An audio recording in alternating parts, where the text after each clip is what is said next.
You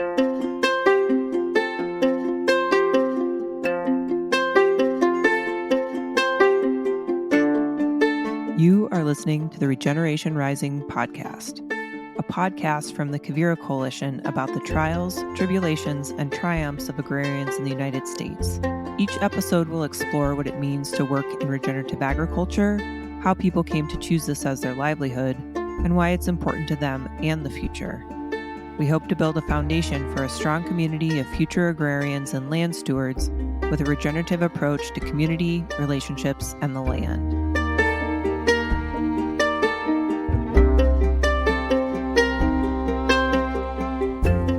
And welcome back to another episode of Regeneration Rising. I'm Taylor Muglia, and today my guest is Michelle Hughes. She is the Operations and Impact Director at the National Young Farmers Coalition. Should sound familiar. We had a couple of guests in a fellowship a couple episodes back.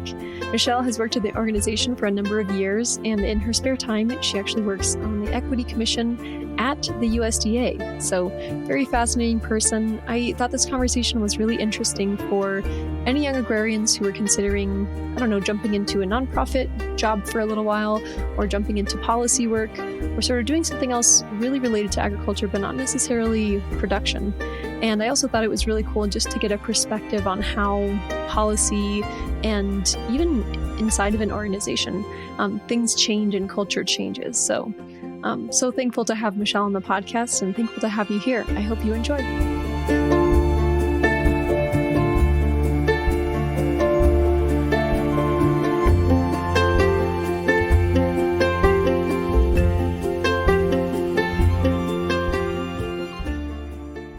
Michelle, thank you so much for joining us on the podcast today. Yeah, thank you so much for having me. I'm happy to be here. If you wouldn't mind, I would love to hear more about your background. Where did you grow up? Where do you live now? And tell us a little bit about your journey, your childhood. My name is Michelle Hughes. I work at an organization called the National Young Farmers Coalition. We are a federal policy advocacy organization that works on behalf of young farmers. I currently live in just outside Washington, D.C., in Crystal City in Arlington, Virginia, working here now and living on Anacostan land here in just outside DC.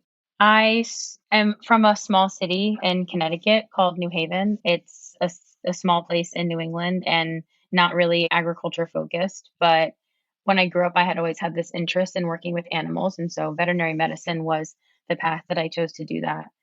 I went to college and, just learned a lot more about animal welfare and its place in environmental science and land stewardship. And that was really interesting to me. And so I kind of kept with it, but wanted to explore the idea of working with livestock and farm animals.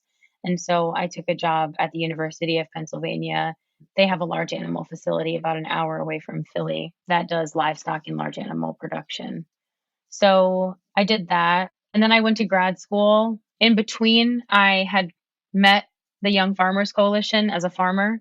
I went to a conference in Pennsylvania just before I stopped farming. It's widely known as PASA, Pennsylvania Sustainable Agriculture Conference, and Young Farmers was tabling there. And so I kind of was trying to get involved with a community that had some commonalities with the folks in the community. And so I started working with young farmers and getting a graduate degree at NYU in food studies around the same time. And so this was just before the last Farm Bill, the 2018 Farm Bill. So I was doing some organizing. But once I finished my degree, I switched to the federal policy team and did some work there. I kind of want to go into more about your work on the 2018 Farm Bill. It was kind of a transition for you to go from studying at a university and then being a farmer, kind of wrapping your head around things, and then actually being on the ground and doing that work and having those conversations in a really formal way. What was that like? And what surprised you when you started working closer with the Farm Bill? I mean, at first it was really intimidating. I definitely felt like I was a fish out of water a little bit, I guess, because the Farm Bill is like the largest piece of legislation that we get in our world. And so it felt really big to me, and like to be responsible for some of the outcomes potentially in the Farm Bill felt really like a lot.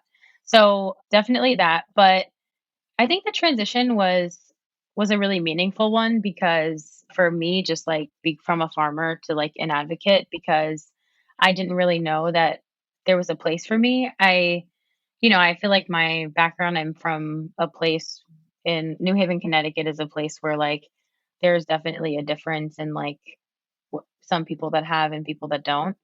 And so there's like a big class gap in the state that I'm from. And I feel like it was always something that I had thought about, but I had never really had a way to like address some of those things.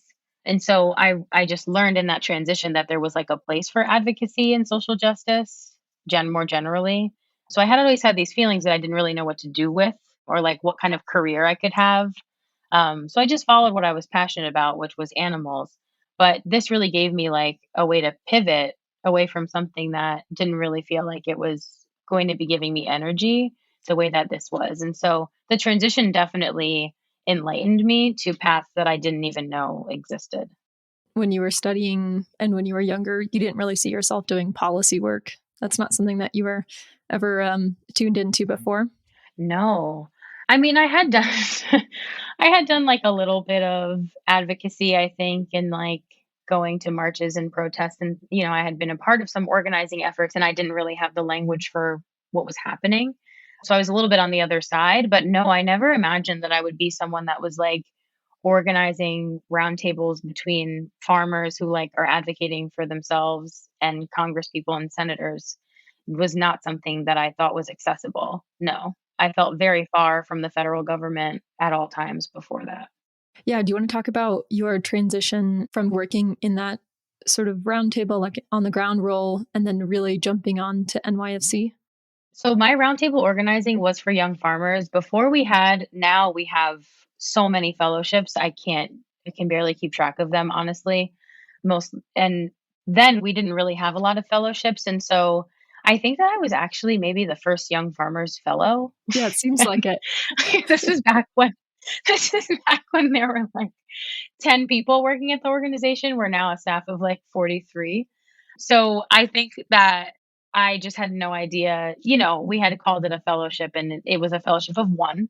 So it was like a year long that I had worked on the roundtables with young farmers. But anyway, so that's not the question you asked, but No, but it's a good way of understanding like how fellowships evolved and like, yeah, they were kind of just doing it and then we're like, oh, this should be a thing we should start allowing other people to do. This makes a lot of sense. Gives you a lot of practice and context and experience. Yeah. Yeah. But I think that young farmers just was definitely the catalyst for all of this. And, reading our mission statement now, I look at it and I'm like, this is what happened to me. Now I work at Young Farmers and in a very different way. But yeah, so the transition to working from and organizing to policy was another shift because those worlds are very much connected and like need each other heavily. I think for both sides to be successful, but they are definitely different approaches. And working in policy requires you to have patience that in organizing is, we use the motivation for change as the fuel. And so to put that with something that requires so much patience and celebration of very incremental change, which is just like how policy is, what we've seen historically, that's how it is. And so those were really hard for me to reconcile with and are hard for organizers today to reconcile with, I think. Like I think this is like, it was definitely a challenge. But at that time I definitely was not as like, the organizing work that I see happening at our organization now, it's a different scale. As I mentioned, the fellowship's a different scale. It was a fellow of one I was organizing just in the Hudson Valley in New York. We organize across the country now. So it was just a different time.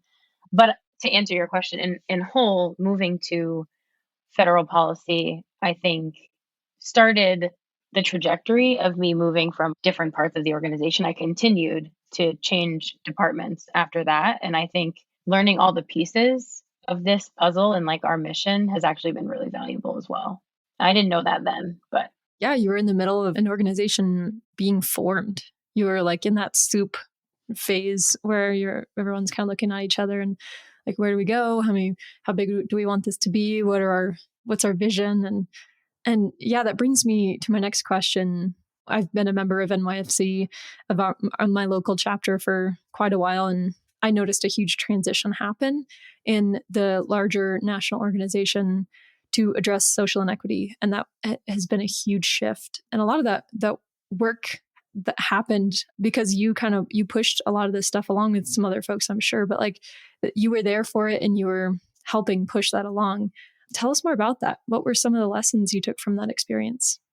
I definitely have to just name that there were so many people that worked at Young Farmers before I even started like my fellowship at Young Farmers that really like did the hard work that made it possible for the progress that I feel like I've made to even happen. And so, yeah, I just want to name that there were like just a body of people before me, including our previous executive director, Sophie Ackoff, Michelle L. Hughes, not to be confused with me, Mai Wen, Sarah Black, Kate Greenberg, all people that I really looked up to when I first came to Young Farmers to kind of show me the way. And so, anyway, to answer your question though, I mean, I think we underwent a pretty big transition internally and externally as well in some ways. And, when I was working in federal policy, working on the federal policy team, at the time we had state policy, which is why I keep saying federal policy. We don't do as much state work anymore. And so when I was on the policy team, I will say, it wasn't the same policy work that we do now.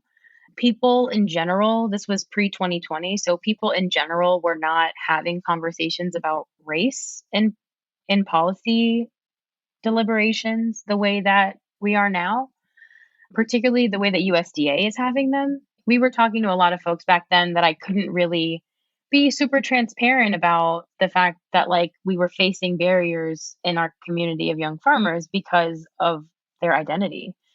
And so I found that really difficult because I share that identity in some ways. Like I share a lot of identities with other folks that I'm in coalition with. And so it was hard for me. And, we had come up with this plan, sort of a proposal for like a racial equity program at Young Farmers that we decided to turn more into like an initiative. And so we really tried to make it something that was dispersed across the entire organization. So I became equity and organizational change manager when we got new leadership, Sophie Ackoff and Martine Lemos. We had new leadership fall 2019, around that time. It was around the time that I had these feelings and I had submitted this proposal to them and we just kind of turned it into a job. There is a blog post on the Young Farmers website from around that time that explains like what is an equity and organizational change manager and like what are we doing and what is the racial equity transformation. That was the racial equity transformation, as we called it, started happening just before strategic planning. And so we did an impact assessment in 2020 that was followed by a strategic planning process in 2021. So everyone was pretty prepped to like make plans for the next 5 years that were really equity forward was our goal. And the accountability report, I will let you all read it yourselves and decide if that goal was met or not. But it highlights the things that we worked on, places that we saw successes, and places that we might maybe need to still do some more work. And so that was, I don't know, came out early 2021.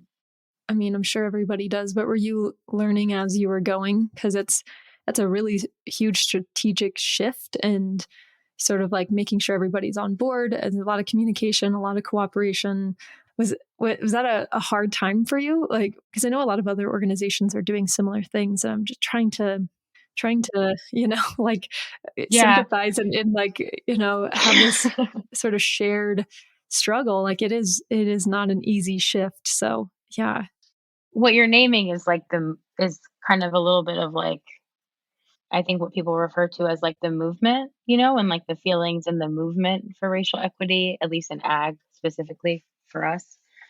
But I think it was hard because it was also a pandemic.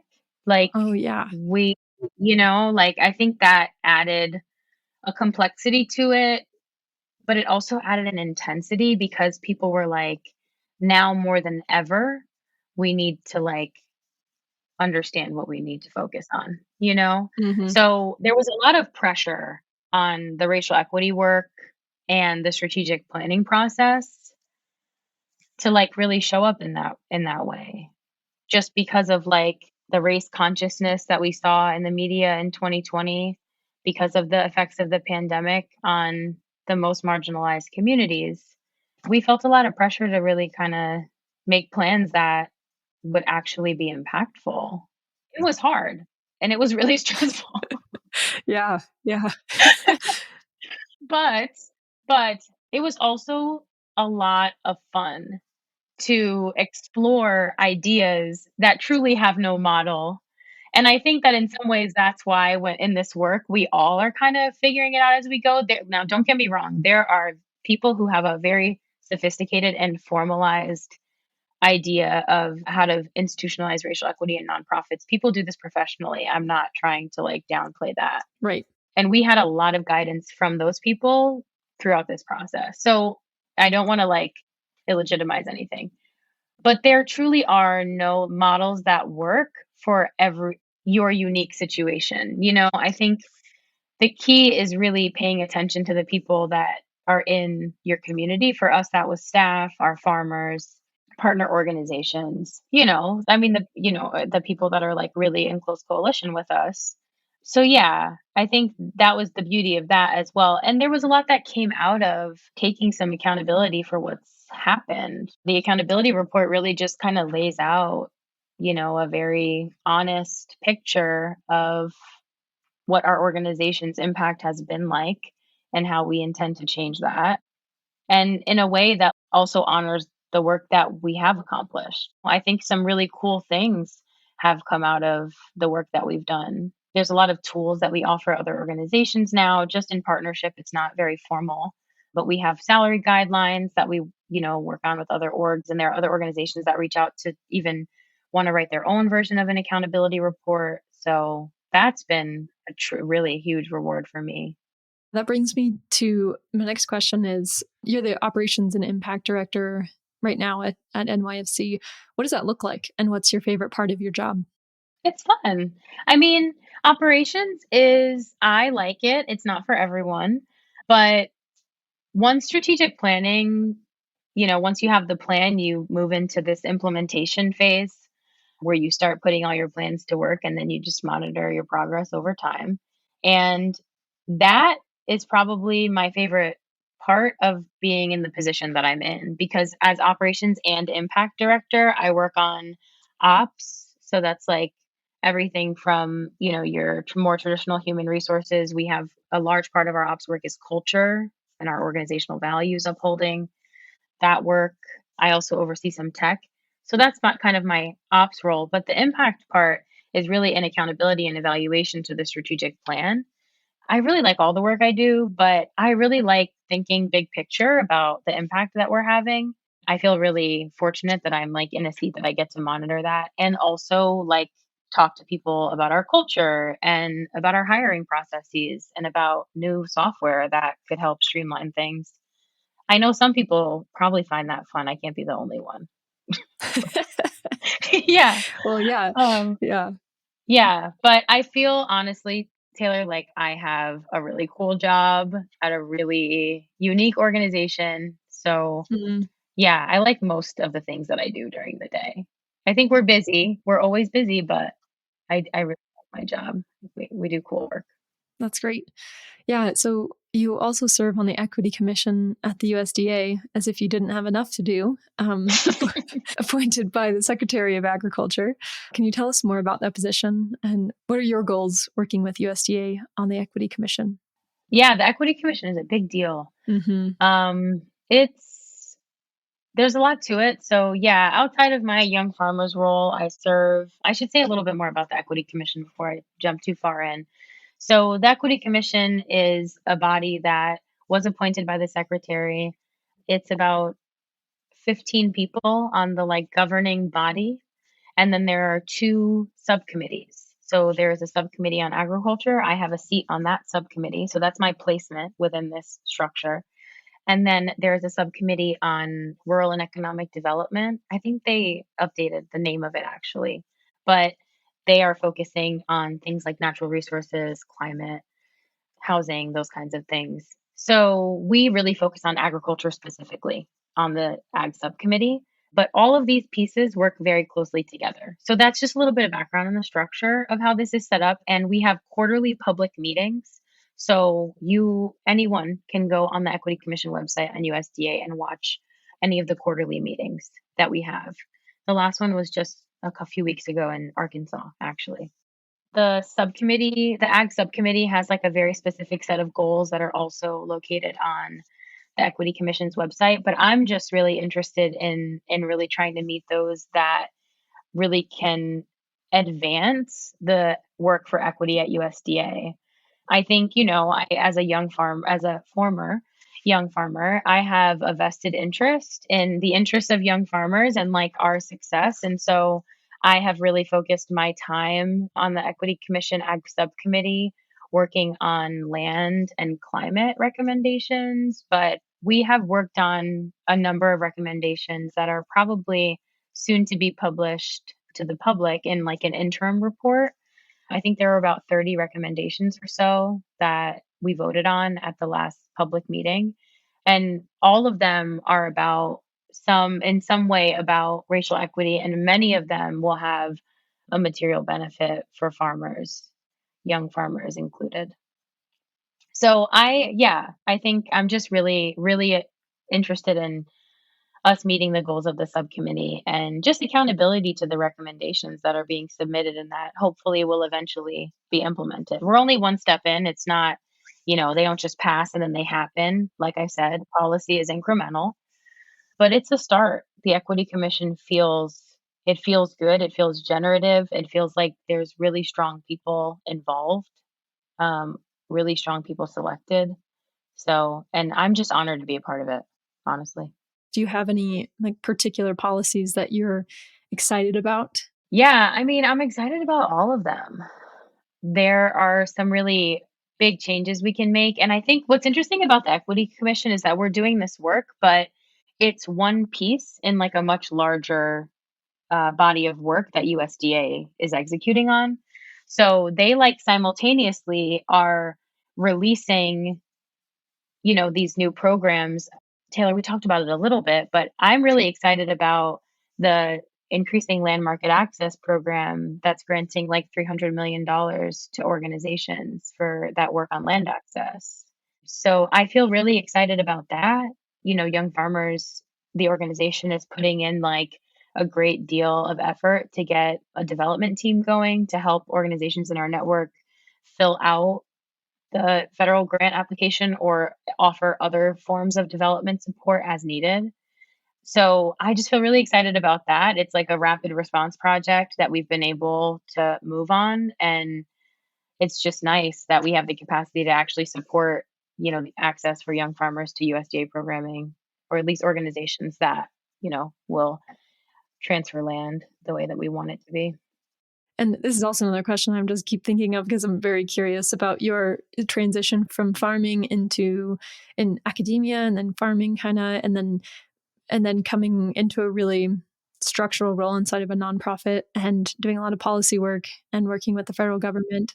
How is that for you? Do you have any connection to farming still? Do you make time for that? How do you sort of balance those passions? I wish I had more time on farms, to be honest, but I've felt that way since I stopped farming. So anyway, but Young Farmers has as a staff benefit, we have farm field days.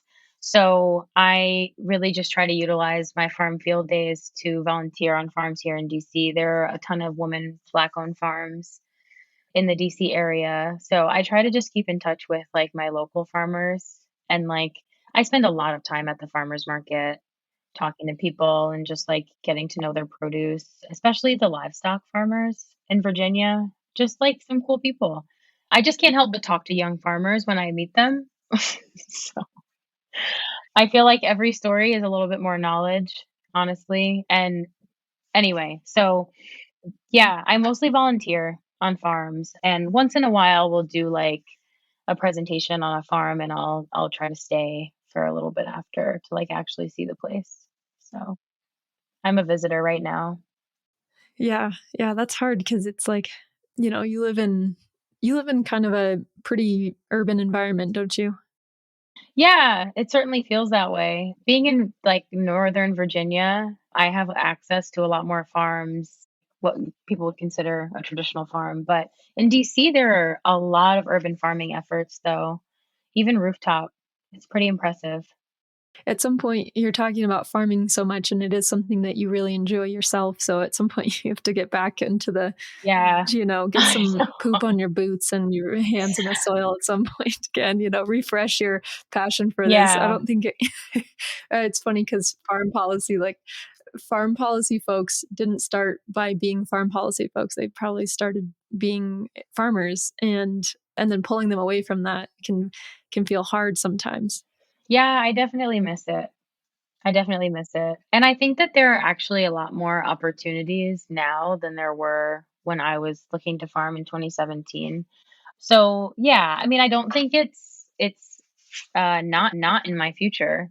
I think about it, but it's hard. It's hard. It's why I do the work I do because it's really hard. So, I just wanna do my best to make sure that I have everything that I need, and also that, like, I'm invested in the work that I do, and I think I could become very invested in farming again. I wanted to finish by asking, what is one misconception young agrarians might have about ag policy? And I guess two last questions. How might they learn more and get involved in a small way? I would say the biggest misconception is probably that there isn't a place for you. Ag policy is a world that is dominated by folks that look different than the young farmer population and are probably quite a little bit older than we are. And so, it can feel really intimidating like it did to me, but it's a misconception because actually the ag industry needs innovation. We need change. We need things to move and we need people to like stand behind the leaders that we have that are doing it and to support the folks that are here because where we're getting to now, the issues that we're facing now, like it's exhausting and some of us like there's some parts of the work that are becoming at capacity and so there's never going to be a shortage of support needed by this work truly. So the way to get involved, the Young Farmers Coalition has one of the most beautiful Instagrams. I am not saying this because I work at Young Farmers. I am telling you, please follow us on Instagram. It is gorgeous. Everything that you would need to know to get involved if you are on social media is Instagram. You can also sign up for a tech service, a phone to action service that we have. That's also on our Instagram to receive policy actions, updates on things. We have a newsletter that you can become a part of that will include opportunities to join fellowships. It will include opportunities for grants, opportunities for employment. The newsletter, it's also will advertise young farmers publications. The National Young Farmers Survey just came out recently that really informs our policy platform at the federal level. So that would be included there. I think just getting yourself in the know with young farmers and we'll do the rest. Like we will just provide you the opportunity. Well, Michelle, thank you so much for taking the time. I know you are so busy and doing such amazing work. So thank you so much for taking the time to speak to us today. Yeah, no, it was great. I think we covered a lot in a short time. I appreciate you thinking of me.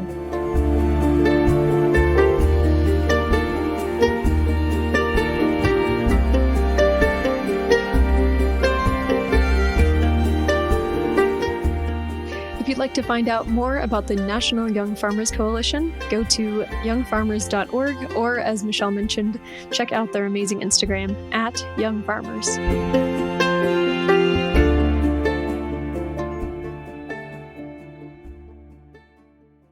Quivira Coalition has spent decades building a network within the regenerative agriculture community, and we love to share job, internship, and apprenticeship opportunities with our community through our podcast and our monthly newsletter.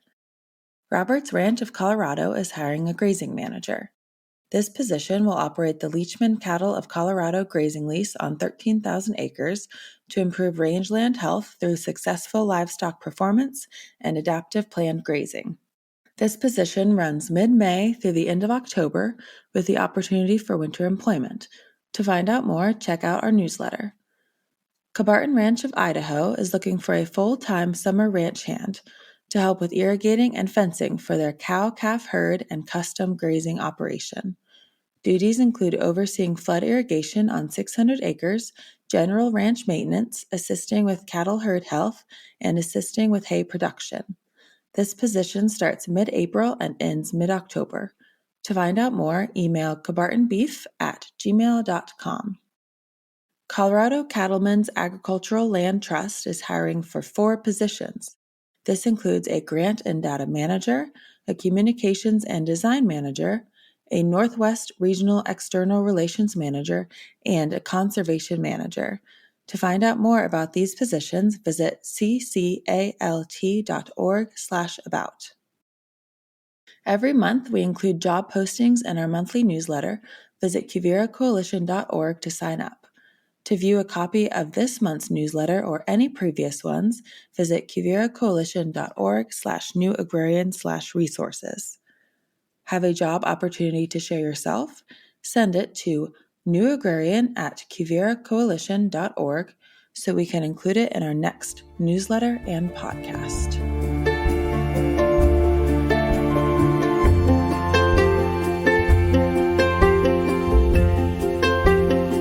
Thank you for listening to Regeneration Rising, podcast production of the Quivira Coalition. We'd like to thank our guests for taking the time to talk with us about their experiences. You can find us on Spotify, iTunes, Google Play, and other popular podcast platforms. Become a Patreon supporter by visiting quiviracoalition.org/podcasts. We'd also like to thank Quivira staff members Leah Ritchie, Taryn Dixon, Taylor Muglia, Lynn Whitbeck, and Caroline Caldwell for their contributions to producing this podcast. This episode was edited and engineered by Caleb Wenzel-Fisher. Wanderlust, our theme music, was made by Scott Buckley. Thanks for listening, and we'll see you on the land.